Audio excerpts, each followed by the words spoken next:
কারণ হচ্ছে মানে 2-3 ঘন্টা তুমি লাইনে দাঁড়াবে, কিন্তু পাশ থেকে কিন্তু টাকা দিয়ে অনেকে লাইন নিয়ে ঢুকে যাচ্ছে।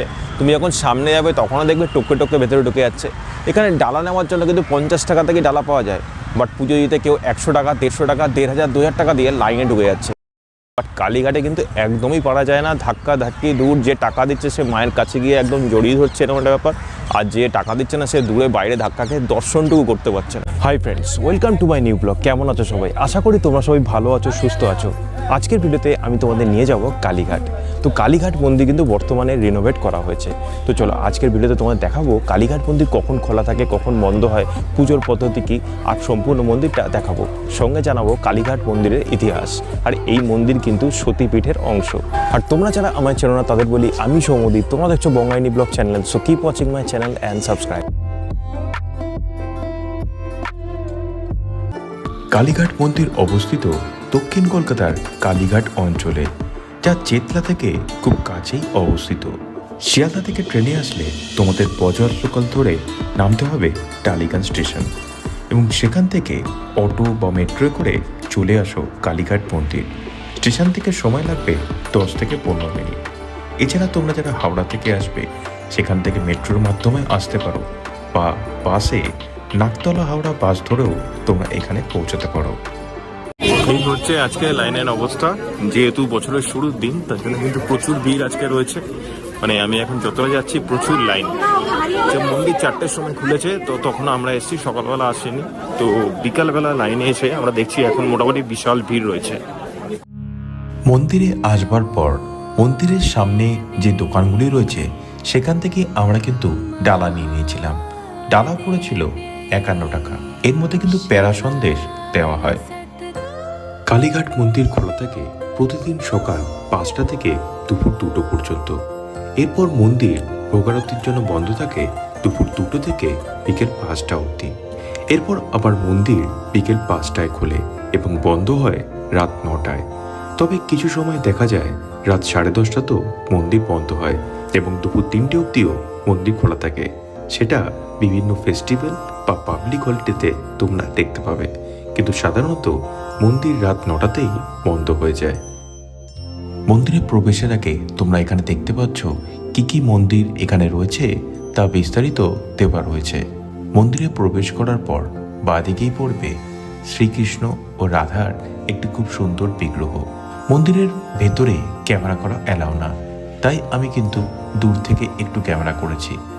যে কোনো ছুটির দিন বা হলিডেগুলো কিন্তু প্রচুর ভিড় হয়, আর আজকে সেইটা তোলার জন্য কিন্তু আজকে আমার এই মন্দিরে আসা। অনেকে নর্মাল দিনে তুলে গেছো, বাট আমি তোমাদের দেখাচ্ছি হলিডেতে আসলে কিরকম ভিড় এখানে হয়। সামনে খালি মন্দিরের গেটটা খোলার অপেক্ষা, তারপরে কিন্তু আরও ভিড় উপচে পড়বে। এখন সামনে দেখতে পাচ্ছ বিশাল ভিড় রয়েছে, আর লোকজন কিন্তু সামনে দাঁড়িয়ে আছে মন্দিরের গেট খোলার অপেক্ষাতে।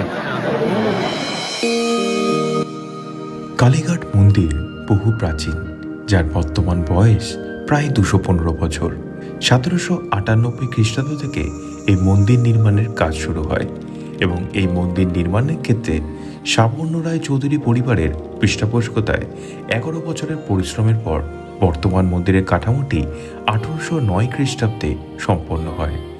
যদিও এই মন্দির আদি ও প্রাচীন 51টি শক্তিপীঠের মধ্যে এটি অন্যতম হিসাবে বিবেচনা করা হয়।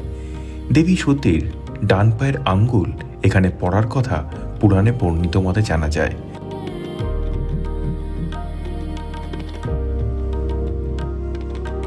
মাতা সতীর বিয়োগে মহাদেবের স্বর্গ মর্ত পাতাল কাঁপানো প্রলয় নৃত্যে যখন সৃষ্টি ধ্বংসের মুখে, তখন শ্রীহরি বিষ্ণুর চালানো সুদর্শন চক্রে মাতা সতীর শরীর 51টি খণ্ডে বিভক্ত হয়, এবং সেখানেই গড়ে ওঠে 51টি সতীপীঠ, যা 51টি শক্তিপীঠ নামেও পরিচিত।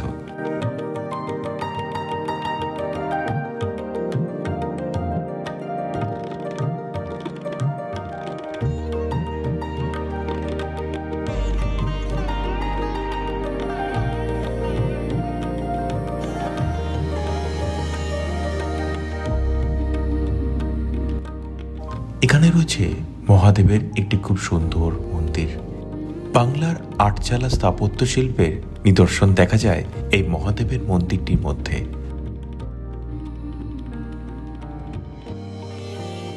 এর ভিতরেও এখন পুজো হচ্ছে এবং মহাদেবের পুজোয় রত মানুষজন। আজ কিন্তু বিশাল ভিড় রয়েছে। তো আমরা যখন থেকে এসেছি তখন থেকে বিরাট লাইন পাচ্ছি। তো আজকে 3টা থেকে কিন্তু মন্দির খোলা ছিল, আবার কিন্তু বন্ধ হওয়ার পর 4টের সময় या देवी सर्वभूतेषु विद्यारूपेण संस्थिता नमस्तस्यै नमस्तस्यै नमस्तस्यै नमो नमः। এবার তোমাদের জানাই কালীঘাটের ব্যাপারে সমস্ত তথ্য। কালীঘাট মন্দিরে কিন্তু ঢোকার আগে এই প্রিকশনটা কিন্তু তোমরা জেনে নিও। আর এখানে অনেক কিছু ব্যাপার তোমাদেরকে এই ভিডিওতে তোমাদের বলছি, যেটা হলো এখানে যে লাইনটা তোমরা দেখছো, প্রচুর লাইন কিন্তু রয়েছে, বাট এই লাইনের কিন্তু কোনো শেষ নেই। কারণ হচ্ছে মানে 2-3 ঘন্টা তুমি লাইনে দাঁড়াবে, কিন্তু পাশ থেকে কিন্তু টাকা দিয়ে অনেকে লাইন নিয়ে ঢুকে যাচ্ছে। তুমি যখন সামনে যাবে তখনও দেখবে টপকে টপকে ভেতরে ঢুকে যাচ্ছে।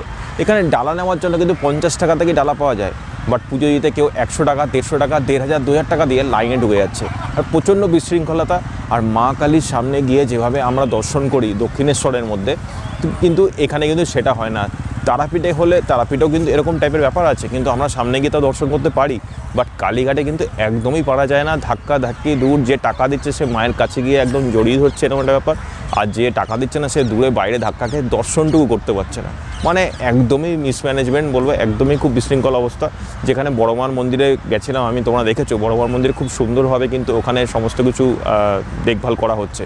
এছাড়া দক্ষিণেশ্বরের মন্দিরে খুব সুন্দরভাবে লাইন মেনটেন করা হয়, বাট এখানে কোনো লাইন মেনটেনের কোনো ব্যাপারই নেই। যে যেখান দিয়ে পাচ্ছে ঢুকছে, যে যেখান দিয়ে টাকা দিচ্ছে সেখান দিয়ে ঢুকে যাচ্ছে। ধাক্কা ধাক্কি, বাচ্চা ছোট আছে বা বয়স্ক কোনো মহিলা আছে, তাদের ক্ষেত্রে কিন্তু খুবই দুরূহ ব্যাপার, কারণ তারা দাঁড়াতে পারছে না, ধাক্কা মারছে, এমনভাবে চেপে যাচ্ছে। আমি আমার নিজের ছোটো মেয়েকে নিয়ে গেছিলাম, তাকে নিয়েও খুব বিপদে পড়ে গেছিলাম। তো লাস্ট ফাইনালি আমরা বেরিয়ে যাই ওকে নিয়ে, তো আমরা পরে আলাদা করে আবার দিই।